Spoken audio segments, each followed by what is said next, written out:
Hey friends, if you wish to run computer performance benchmark test on your Windows computer, then please watch this video.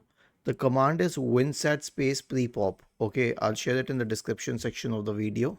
Simply copy it, search for command prompt in the Windows search bar, click on run as administrator, paste it here and hit enter. Okay, it will start assessing the system. It will start assessing the performance of the CPU and the GPU and everything, and this needs a while, like around 20 to 30 seconds. And once it is done, like in my case it was 11 seconds, it will give you a report. Okay, and then it will start generating further reports for the CPU assessment and all. So these reports can be very helpful. It will also mention which encryption is up, which encryption is down, etc. Was this helpful? If yes, then please subscribe to the channel. If not, then let us know in the comment section of the video on how we could help you further. Thank you for watching this video and have a nice day.